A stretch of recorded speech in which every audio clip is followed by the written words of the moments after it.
Perkenalkan, nama saya Ika Rahman Dika Wiraguna. Saya kelas Ilkom C semester 6. Di sini saya akan membuat video tentang UTS Cloud Computing, yang dimana kita disuruh untuk menyelesaikan kita baca di sini, kita disuruh untuk mengakomodir penilaian baik teori dari praktik, membuat video untuk section 5.5 dan section 6.5. Oke, langsung saja. Yang pertama di sini ada yang namanya lab persisting data, yang dimana lab ini fokus pada bagaimana penyimpanan data agar tidak hilang meskipun kontainer dihentikan atau dihapus. Lalu di sini yang kedua itu ada use volume to provide persistent to application, yang dimana artinya itu Anda akan menggunakan fitur volume di Docker untuk menyimpan data agar tetap ada meski kontainer dimatikan atau diganti. Terus yang ketiga ini ada you should be able to create volumes import data. Ini semua ini yang dimana dapat diartikan bahwa tujuan lab ini adalah agar Anda memahami dan bisa menggunakan volume untuk menyimpan dan mengelola data dalam kontainer. Baik, terus setelah itu ada note the following.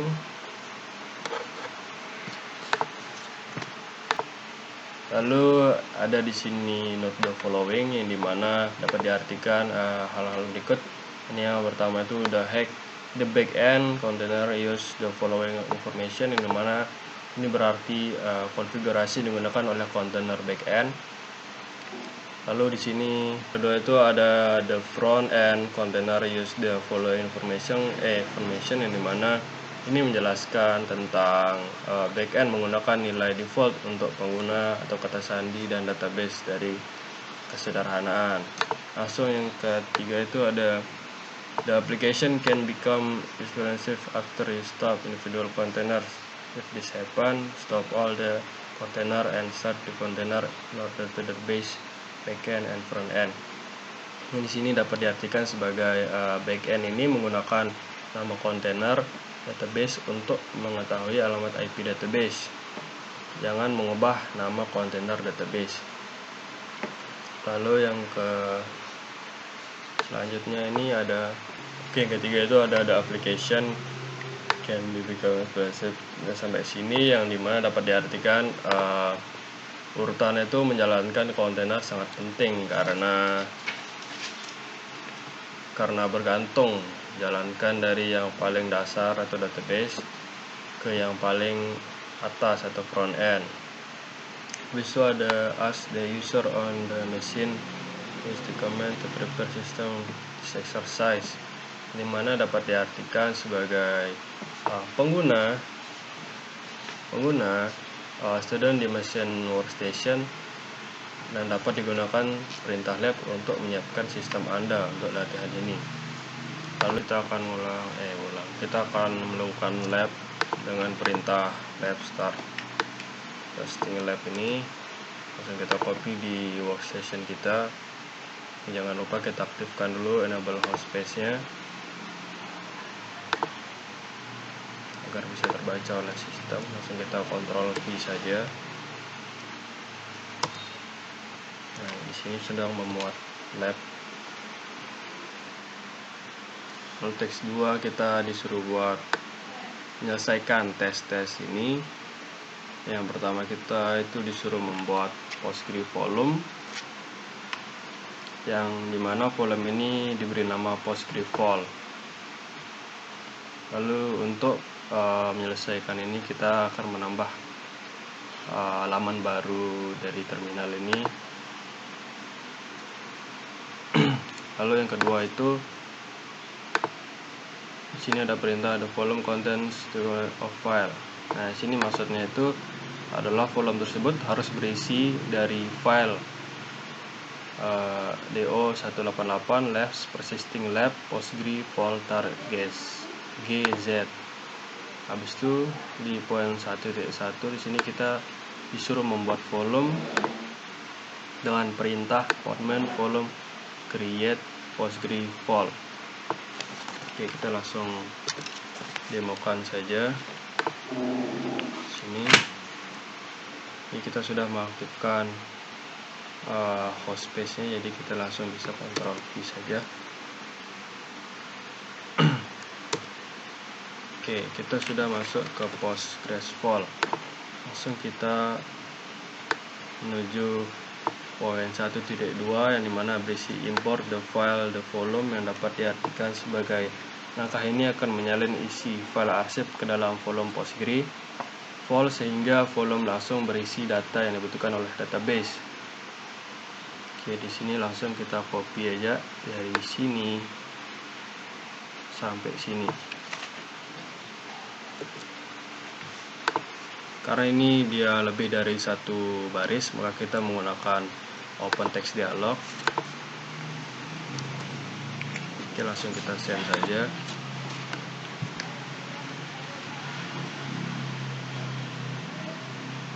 Oke, setelah itu langsung kita putar. Nah, langsung kita sudah membuat volumenya. Lalu langkah ke tes kedua, kita disuruh jalankan kontainer database aplikasi dengan parameter sebagai berikut. Dan di sini ada call the container persisting, yang dimana kita akan memberi nama kontainer tersebut sebagai persisting db. Lalu yang kedua itu ada start the container in the background, yang dimana dapat diartikan sebagai jalankan kontainer di latar belakang. Lalu ada connect the container to the network atau persisting net. Ini dapat diartikan sebagai hubungkan kontainer ke jaringan bernama persisting net. Dan yang terakhir itu ada use the following environment variable. Terus ada parameter-parameternya yang di sini dapat diartikan sebagai variabel lingkungan. Habis itu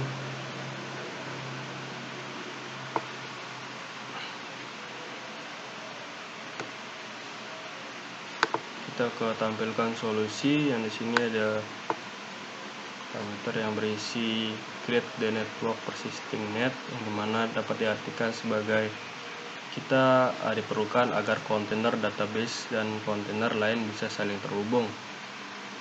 Lalu di sini ada format network create persisting net, yang dapat diartikan sebagai langkah ini diperlukan agar kontainer database dan kontainer lain bisa saling terhubung. Langsung saja kita copy ini, langsung kita paste di sini. Karena ada satu baris, langsung saja kita paste di sini. Oke, sudah. Habis itu langkah ke 2.2. Di sini start the database container, yang dimana ini diartikan sebagai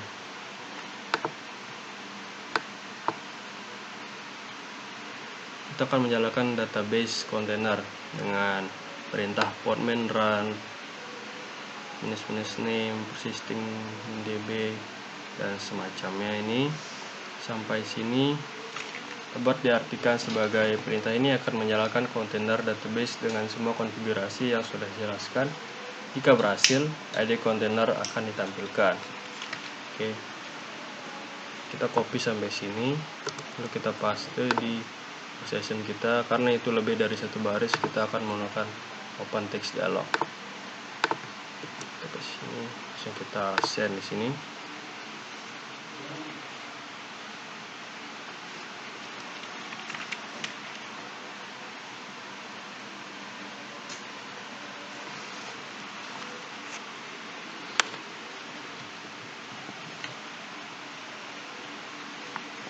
Kita tunggu sampai perintahnya selesai. Oke, sudah selesai. Langsung kita enter saja. Oke, di sini akan mendownload dari kontainer yang akan ditampilkan.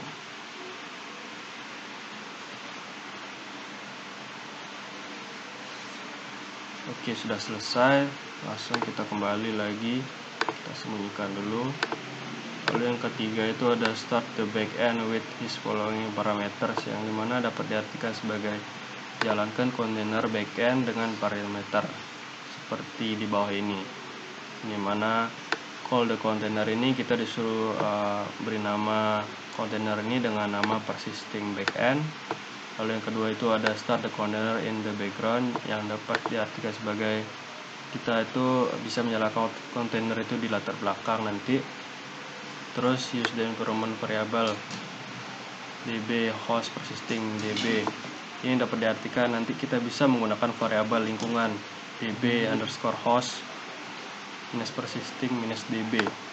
Habis itu yang keempat itu ada expose the port on the machine to route records to port inside the container. 8080 ini dapat diartikan sebagai kita akan bisa membuka port 8080 di mesin lokal atau di workstation nanti. Itu sih hosting lokal hostnya untuk mengarahkan perintah ke port 8080 dalam kontainer.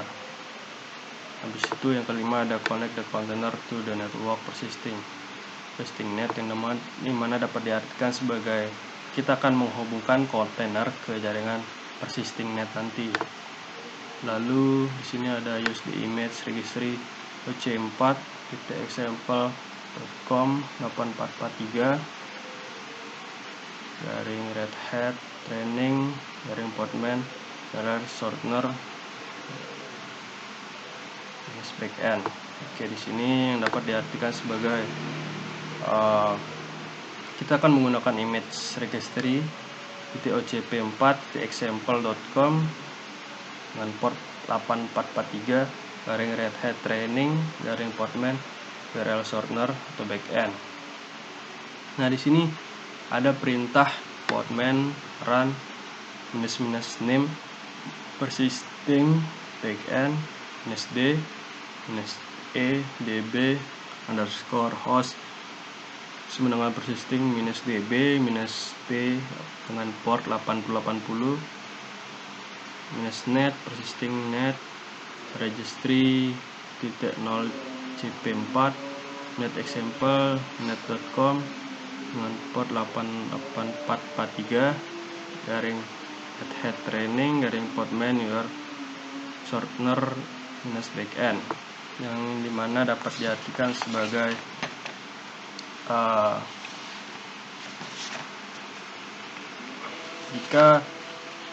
jika kita berhasil akan muncul ID kontainer dengan port 8080.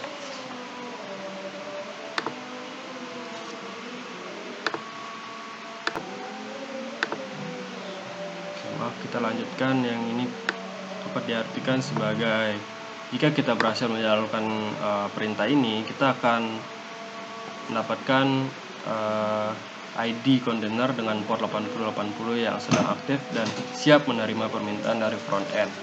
Langsung saja kita copy perintah ini dari sini sampai sini. Kita Ctrl C, kita masuk ke workstation, kita masuk ke open text dialog, paste perintah yang tadi ke open text dialog.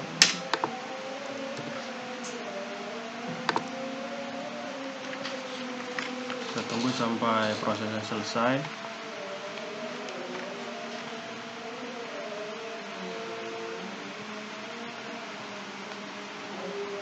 Lalu kita enter. Sedang memproses di kontainer.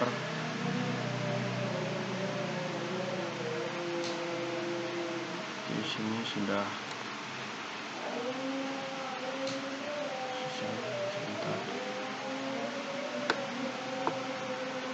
Oke, sudah selesai. Lalu yang di poin 4 di sini ada start the front end with the following parameter, yang dapat diartikan sebagai kita akan menjalankan kontainer front end dengan parameter sebagai berikut.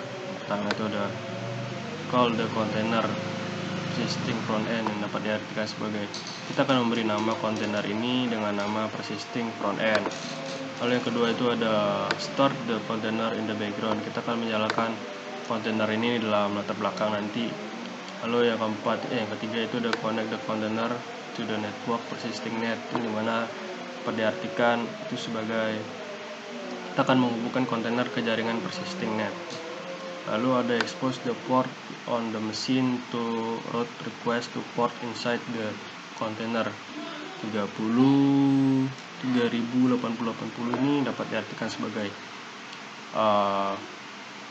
kita akan membuka port 3000 di mesin lokal nanti atau di workstation nanti sebagai laman lokal hostnya untuk mengarahkan permintaan ke port 8080 dalam kontainer.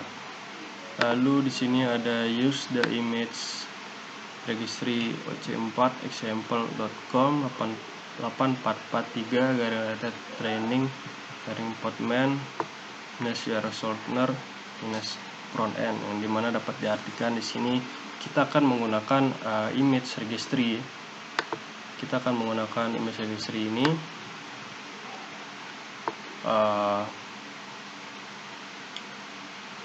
ya itu saja, kita akan menggunakan registry ini nanti gitu. Lalu di sini ada perintah podman run -name spasi persisting -frontend -d terus garing -net persisting -net -p 3000. Ini port localhost-nya nanti. Lalu ada garing registry ocp example.com ini sebagai image-nya nanti. Jadi kita di sini untuk menampilkan jika berhasil kita akan dapat memunculkan ID kontainer. Lalu habis itu setelah ini kita dapat mengakses image ini dengan membuka portnya di laman browser nanti. Kita coba langsung kita copy.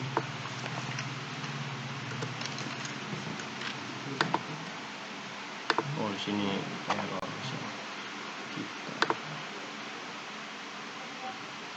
Oke, kita aktifkan dulu.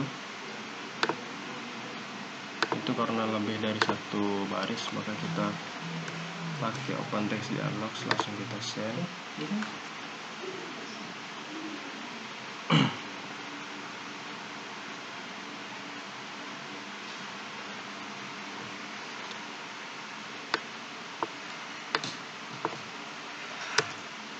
Oke, ini langsung kita enter.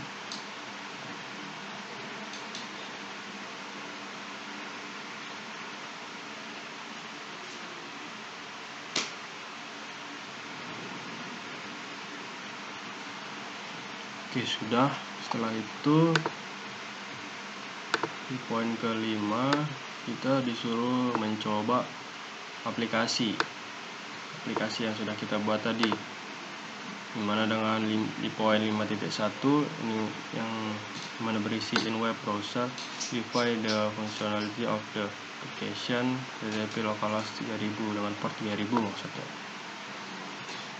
Kita akan menemukan ini, kita akan membuka localhost dengan port 3000 itu. Kita akan tes ini dengan HTTP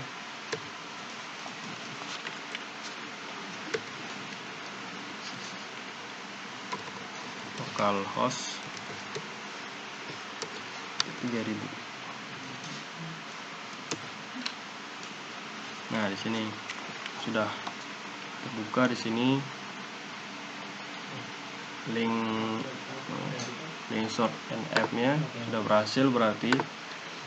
Lalu yang kedua itu 5.2 itu kita disuruh in web browser test the database import data navigation to localhost 8080, yang dimana dapat diartikan sebagai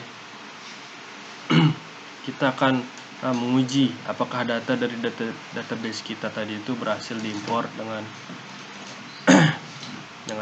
secara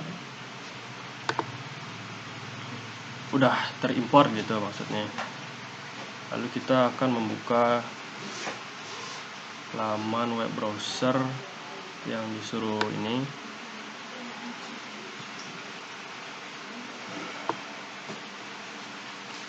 Nah, kita tinggal Ctrl C, kita buka tab baru, kita paste di sini.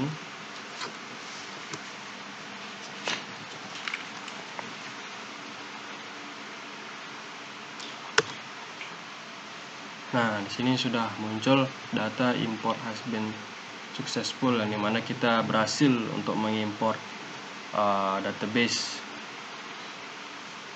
Oke, di sini langsung kita ke perintah selanjutnya, itu ada selesai ya guys, selesai. Habis itu kita kalau sudah selesai, di sini ada perintah ask the user the machine use the command to complete the exercise. It's important to ensure that resource from previous exercise do not impact upcoming exercise. Dan yang mana dapat diartikan sebagai pengguna dan di mesin workstation menggunakan MetaLab untuk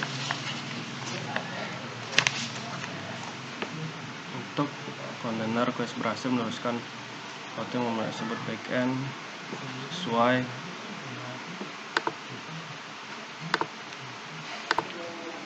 Oke, di sini jika kita sudah menyelesaikan lab, kita akan menggunakan perintah lab ini seperti system.lab untuk error lagi. Bentar. Nah, kita kembali ke terminal lagi. Salah. Sorry. Kita akan membuka perintah ini. Kita akan menyelesaikan lab tersebut dengan perintah. Kita belum aktifkan. Enter lagi.